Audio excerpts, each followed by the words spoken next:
গঙ্গার ধারে দাঁড়িয়ে থাকা এক চিরন্তন শহরের নাম বারাণসী। বাঙালি মাত্রই বারাণসীকে চেনে বেনারস বলে। সময় এখানে থেমে নেই, বয়ে চলেছে হাজার বছরের স্মৃতি নিয়ে। এই শহর শুধু একটি জায়গা না, এটি একটি অনুভূতি যেখানে জীবন আর মৃত্যুর মাঝখানে কোনো ভয় নেই, আছে গ্রহণযোগ্যতা। ভোরবেলায় গঙ্গার ঘাটে সূর্যের আলো পড়তেই শহর জেগে ওঠে। মন্ত্রোচ্চারণ, ঘণ্টার ধ্বনি, ধূপের গন্ধ আর নৌকার ঢেউ সব মিলিয়ে এক অদ্ভুত শান্তি। এখানে প্রতিটি ঘাট যেন একটি গল্প বলে। কেউ স্নান করে নতুন দিনের শুরু করছে, আবার কেউ শেষ বিদায় জানাচ্ছে প্রিয়জনকে। বারাণসীতে শ্রী কাশী বিশ্বনাথ করিডোর প্রকল্পটি কাশী বিশ্বনাথ মন্দিরের আশেপাশের এলাকার উন্নয়নের লক্ষ্যে একটি উল্লেখযোগ্য উদ্যোগ। করিডোরটি 5.5 একর এলাকা জুড়ে বিস্তৃত এবং একটি প্রশস্ত রাস্তা তৈরি করেছে যা মন্দিরটিকে গঙ্গা নদীর সঙ্গে সংযুক্ত করে। এর ফলে তীর্থযাত্রী এবং পর্যটকদের মন্দিরে পৌঁছানো এবং মন্দিরের কমপ্লেক্সের ভিতরে আশেপাশের জায়গাগুলি ঘোরা অত্যন্ত সহজ হয়ে গিয়েছে। কাশী করিডোরে ঢোকার এবং বিশ্বনাথ দর্শন করার 4টি মুখ্য গেট বা দ্বার আছে। প্রথমে আমরা দেখব গঙ্গা দ্বার বা গেট নাম্বার 1। এটি ললিতা ঘাটের ওপর তৈরি হয়েছে এবং ঠিক মণিকর্ণিকা ঘাটের পাশে আছে। এই গঙ্গা ঘাটে স্নান সেরে 50-60টা সিঁড়ি উঠে পুরো কাশী করিডোর পায়ে হেঁটে পার করে শেষে আপনি কাশী বিশ্বনাথ দর্শন বা পূজা করতে পারেন। লক্ষ্য করে দেখবেন এখানে বেশ কিছু পোস্ট আছে। এই পোস্টগুলো দিয়ে রাত্রে light and sound laser show হয়। ললিতা ঘাটের এই দেওয়ালে সেই ছবি ফুটে ওঠে। প্রতিদিনই হয়, অবশ্যই দেখবেন অদ্ভুত সুন্দর সে অভিজ্ঞতা। এই খানসাটের সিঁড়ি সোজা উঠলে পরে গঙ্গা দোয়ার এন্ট্রি পয়েন্ট গেটটা পার করে আপনি ভিতরে একটা বিশাল খোলা জায়গায় পৌঁছবেন। এখান থেকে শুরু হচ্ছে আমাদের কাশী করিডোর এবং তার নানান রকম সুযোগ সুবিধা। যাদের এই সিঁড়ি দিয়ে টানা হেঁটে ওঠার অসুবিধা আছে, বা মাথা ঘোরায়, বা হাঁটু বা পায়ের সমস্যা আছে, বা হুইল চেয়ারে আছেন, তাদের জন্য ঠিক সিঁড়ির ডান দিকে হুইল চেয়ার এন্ট্রি পয়েন্ট র্যাম্পও আছে। অনায়াসে সেই ঢাল বেয়ে ওপরে উঠে চলে যেতে পারে, একই জায়গায় পৌঁছবে।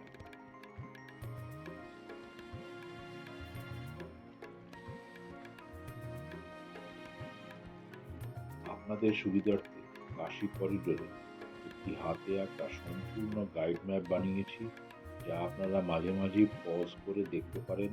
তাহলে বুঝতে সুবিধা হবে আমি ঠিক কি বলতে চাইছি বা কোন জায়গার সম্বন্ধে বলছি।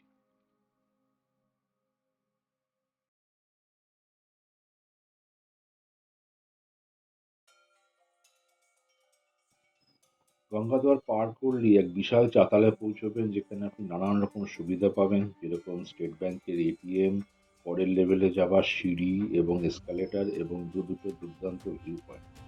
গঙ্গাদুয়ার দিয়ে ঢুকে বাঁ হাতে গেলে পরে আপনি পাবেন মানসরোবর ভিউ পয়েন্ট। এটা হচ্ছে সেই দেওয়ালটি যেখানে সন্ধেবেলায় লেজার শো হয়। ডান দিকে দেখতে পাবেন দশাশ্বমেধ ঘাট, বাঁ দিকে মণিকর্ণিকা ঘাট এবং গঙ্গার এক দুর্দান্ত ভিউ।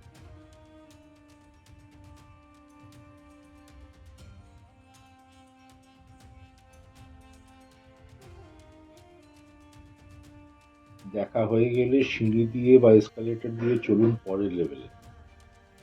আপনার বাঁ হাতে পড়বে ভেজ ফুড কোর্ট, যেখানে আপনি ব্রেকফাস্ট থেকে শুরু করে রাত্রের খাবার সব পাবেন, কিন্তু ভেজিটেরিয়ান। নাম উডিপি টু মুম্বাই রেস্টুরেন্ট। এই একই লেভেলে আপনি পাবেন ভারত মাতার মন্দির, ভারত মাতার মূর্তির সাথে। অবশ্যই এটি একটি ফটো পয়েন্ট। আর সামনে, একদম সামনে তাকালে পরে আপনি দেখতে পাবেন গেট নাম্বার 1 এবং তার ভিতর দিয়ে আপনি কাশী বিশ্বনাথ মন্দিরের দর্শন করতে পারেন। মাথায় রাখবেন একটা কথা, এখনো পর্যন্ত কিন্তু আপনাকে চটি, জুতো, ব্যাগ, মোবাইল, ক্যামেরা ইত্যাদি জমা দেওয়ার প্রয়োজন হয়নি। গেট নাম্বার 1 দিয়ে আসলে পরে এটাই সুবিধা। গেট নাম্বার 1 পার করলেই আপনারা পৌঁছবেন সুবিশাল শঙ্করাচার্য চক।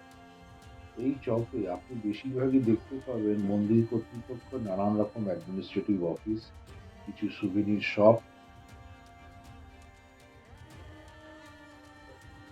এইখানেই জমা পড়ে যাবে নির্দিষ্ট কাউন্টারে আপনার ক্যামেরা, মোবাইল, অন্যান্য ইলেকট্রনিক গ্যাজেটস, চটি, জুতো, চামড়ার অন্যান্য জিনিসপত্র সবকিছু।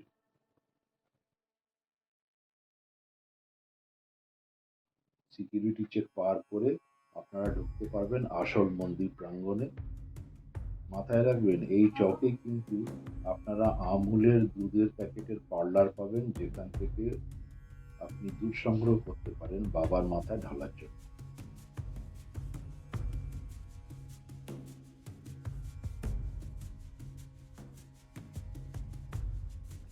মন্দির চত্বরে ঢুকে বাবার পুজো দিন, দর্শন করুন, বিখ্যাত জ্ঞানবাপী কুয়ো দেখুন। পুজোর দিন না হলে সাধারণত 1 ঘন্টার মধ্যে দর্শন পুজো হয়ে যেতে পারে, কিন্তু সোমবার বা বাবার পুজোর দিন হলে পরে 3, 4, 5 ঘন্টাও লেগে যেতে পারে। এটা মাথায় রেখে এগোবেন।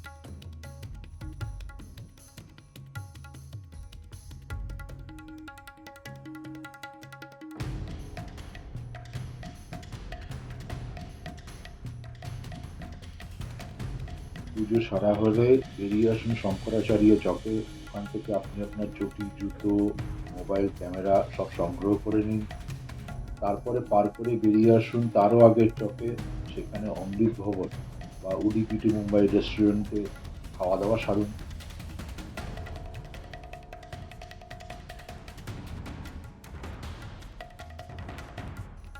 আপনার ডান হাতে পড়বে উডিপিটি মুম্বাই রেস্টুরেন্ট, আর বাঁ হাতে পড়বে রানী অহল্যাবাই হোলকারের স্ট্যাচু। এটি অবশ্যই একটি ফটো পয়েন্ট।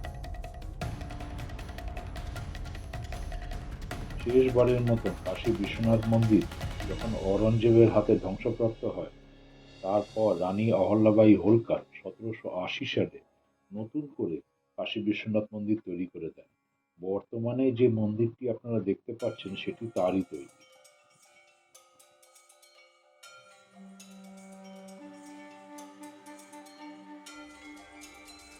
বাঁ হাতে রানী অহল্যাবাই হোলকারের মূর্তি দেখার পর ঠিক বাঁ হাতে একটু এগিয়ে গেলে পরে আপনারা দেখতে পাবেন ওল্ড এজ হোম বা বৃদ্ধাশ্রম এবং ভীমশঙ্কর গেস্ট হাউস। এখানে থাকার সুবন্দোবস্ত আছে, অনলাইনে পাওয়া যায়।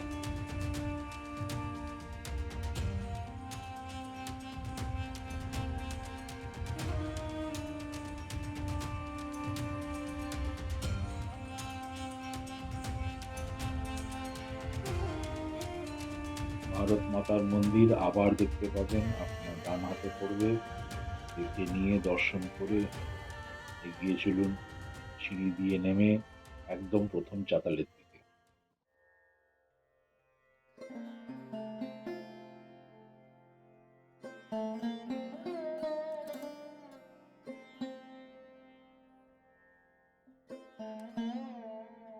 সিঁড়ি অথবা এসকেলেটর দিয়ে নামার পর আপনার বাঁ হাতে আদিগুরু শঙ্করাচার্যর একটা কালো সুন্দর মূর্তি চোখে পড়বে। অবশ্যই দেখবেন, ছবি তুলবেন, সুন্দর দেখতে, কিন্তু কোনো মতেই মূর্তির সামনে বেদিতে বসবেন না, কোনো মূর্তিতেই বসবেন না। এটি কিন্তু ভীষণভাবে নিষিদ্ধ। আদিগুরু শঙ্করাচার্যের মূর্তির ঠিক পাশ দিয়ে একটা সরু রাস্তা দিয়ে পৌঁছে যান একদম কাশী করিডোরের শেষ প্রান্তে দেওয়ালের দিকে। ওইখান থেকে আপনি দেখতে পাবেন সরু গলি গেছে, যেটা মণিকর্ণিকা দ্বার থেকে আসছে, শেষ হবে মণিকর্ণিকা ঘাটে গিয়ে। এটিও কাশী করিডোরে আসার আরেকটি রাস্তা।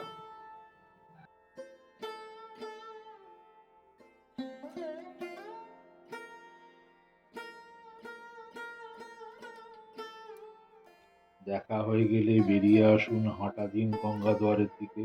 এবারে আমরা দেখব গঙ্গাদুয়ারের সেই দ্বিতীয় ভিউ পয়েন্ট, যার নাম মণিকর্ণিকা ভিউ পয়েন্ট।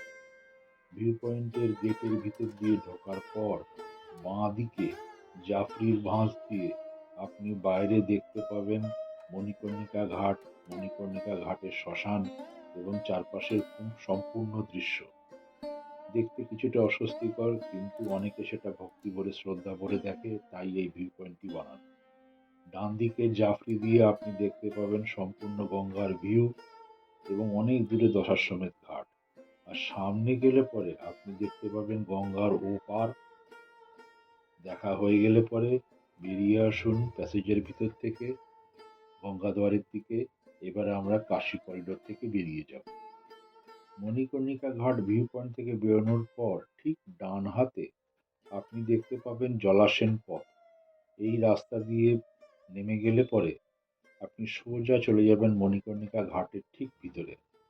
যদিও বেশিরভাগ সময় এই গেটটি কর্তৃপক্ষ বন্ধ রাখে।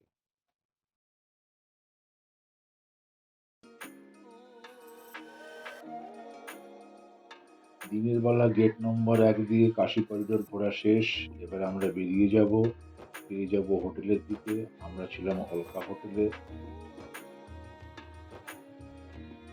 কাশী করিডোর থেকে বেরিয়ে নিচে নেমে ঘাট বরাবর ডান দিকে হেঁটে গেলে পরে যথাসময় ঘাটের দিকে পড়বে অলকা হোটেল।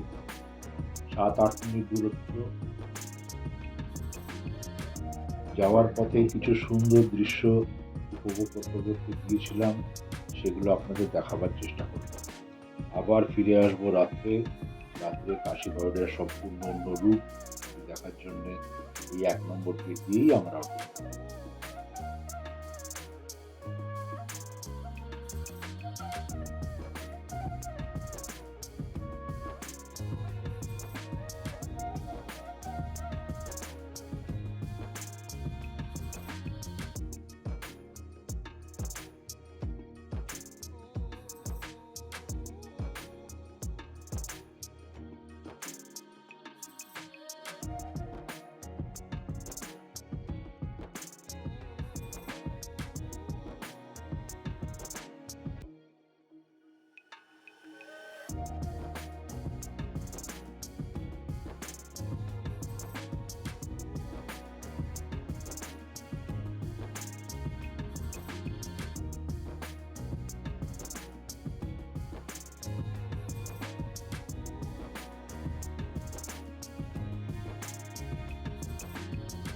সন্ধ্যেবেলা আবার চলে আসুন কাশী করিডোরের সেই গঙ্গাদোয়ার ঘাটে।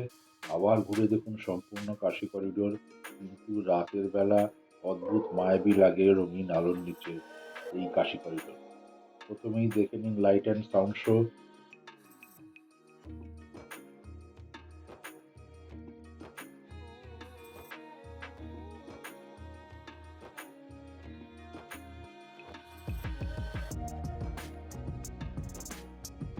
তারপরে ভিতরে চলে আসুন। পরপর ঘুরে নিন মানসরোবর ভিউ পয়েন্ট, তারপরে শঙ্করাচার্য স্ট্যাচু।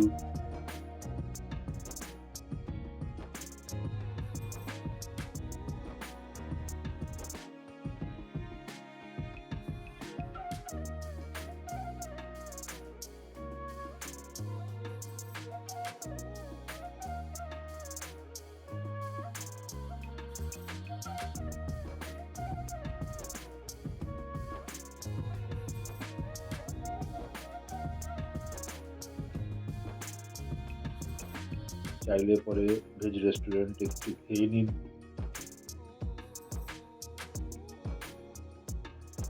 ভিতরে চলে আসুন, দেখুন ভারত মাতার মন্দির, রানী অহল্যাবাইয়ের স্ট্যাচু।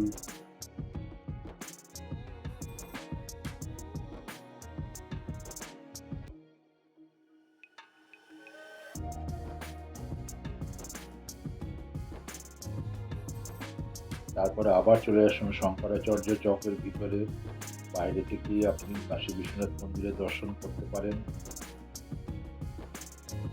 চেষ্টা করবেন সম্পূর্ণ কাশী করিডোর রাত্রিবেলা আরেকবার ঘুরে দেখতে। প্রতিটা জায়গা আপনার নতুন লাগবে। অদ্ভুত সুন্দর, অদ্ভুত আলোয় সাজানো এই জায়গাটা। হ্যাঁ, আরেকটা কথা, রাত্রিবেলা শঙ্করাচার্য চকের ভিতর থেকে আপনি পরিষ্কার দেখতে পাবেন জ্ঞানবাপী মসজিদ।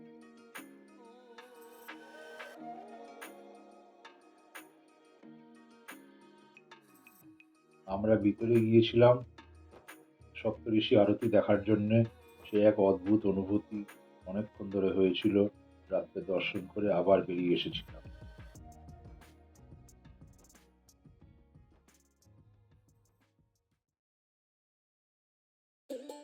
এইবারে আমরা কাশী করিডোরে ঢুকবো 4 নম্বর গেট দিয়ে।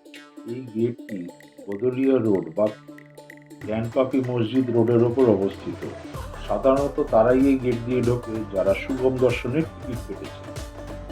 ভিতরে ঢোকার আগে কাশী কাশী বিশ্বনাথ সেবা সমিতির ট্রাস্ট অফিসে আপনাকে আপনার টিকিট দেখিয়ে অবশ্যই প্রিন্টেড টিকিট নিয়ে ঢুকতে হবে। বাইরে প্রাইভেটে মোবাইল, ইলেকট্রনিক গ্যাজেটস, ক্যামেরা, জুতো, চামড়ার জিনিসপত্র রাখার জায়গা আছে, অথবা ভেতরে ঢুকেই আপনাকে এগুলো সব জমা দিয়ে যেতে হবে। লক্ষ্য করে দেখবেন আপনি জ্ঞানপাপি মসজিদের একদম পাশ দিয়ে হঠাৎ করে সোজা মন্দির প্রাঙ্গণে ঢুকে পড়েছে। এইবারে আমরা কাশী বিশ্বনাথ মন্দিরে ঢুকবো আদি এবং অকৃত্রিম সবচেয়ে পুরনো রাস্তা বিশ্বনাথ গলি দিয়ে। বদুলিয়া চক থেকে সোজা হাঁটা দিয়ে গঙ্গার দিকে আপনার বাঁ হাতে পড়বে বিশ্বনাথ গলি। মিনিট 10-12 আঁকা বাঁকা সরু গলি, চারপাশে নানান রকম দোকান পার হয়ে আপনি হঠাৎ করে পৌঁছে যাবেন মাতা অন্নপূর্ণা মন্দিরের সামনে।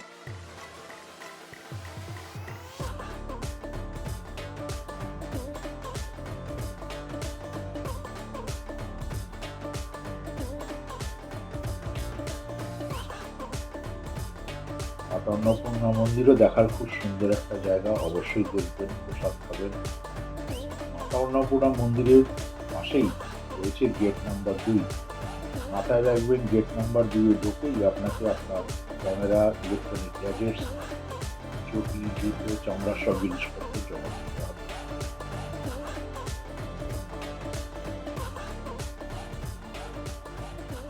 বিশ্বনাথ মন্দির যাওয়ার শেষ রাস্তা মণিকর্ণিকা দ্বার। এই রাস্তা দিয়ে গেলে পরে আপনি পাবেন খুবই পপুলার ব্লু লস্যি শপ, কিন্তু মাথায় রাখবেন অতীব সরু গলি দিয়ে টুরিস্ট, লোকাল লোকজন এবং অবশ্যই ঘন ঘন যাওয়া শববাহী লোকেরা এই রাস্তা দিয়েই শেষকৃত্য সম্পন্ন করতে যায় মণিকর্ণিকা ঘাটে। বিরক্তির কারণ তৈরি হতে পারে। আদি শঙ্করাচার্য মূর্তির পিছনে আমরা যে গেটটা দেখেছিলাম মণিকর্ণিকা ঘাটে যাবার, এখান দিয়ে সেই গেটটি পাওয়া যাবে। কাশী বিশ্বনাথ মন্দির ট্রাস্ট পরিচালিত অনলাইন ওয়েবসাইটও আছে, যেখান থেকে আপনি নানা রকম সুযোগ সুবিধা পাবেন। যদি অনলাইন ওয়েবসাইট থেকে আপনি শুভম দর্শন বা কোনো রকম আরতি অনলাইন বুকিং করে থাকেন, তাহলে পরে মন্দির ট্রাস্টের অফিসে গিয়ে 4 নম্বর গেটের কাছে আপনাকে অবশ্যই কপি দেখিয়ে প্রিন্টেড কপি নিতে পারবেন, তবেই আপনি এন্ট্রি পাবেন। এছাড়াও ওয়েবসাইট থেকে আপনি মন্দির পরিচালিত গেস্ট হাউস বুক করতে পারেন। গঙ্গা দর্শন গেস্ট হাউস বাঙালিটোলায় আছে। আর পাবেন ভীমশঙ্কর গেস্ট হাউস এবং কাশী করিডোরের ভিতরে, দুটিতেই সব রকম সুযোগ সুবিধা পাবেন। এর সাথেই কাশী করিডোর এবং বিশ্বনাথ মন্দির দেখা সম্পূর্ণ হলো আমাদের। আশা করব এই ভিডিও দেখে আপনারা সম্পূর্ণ জায়গাটা ভালোভাবে ঘুরে দেখতে পারবেন। খুব শিগগিরই দেখা হচ্ছে আপনাদের সঙ্গে বেনারস এবং সারনাথ টিভিতে। সঙ্গে থাকবেন।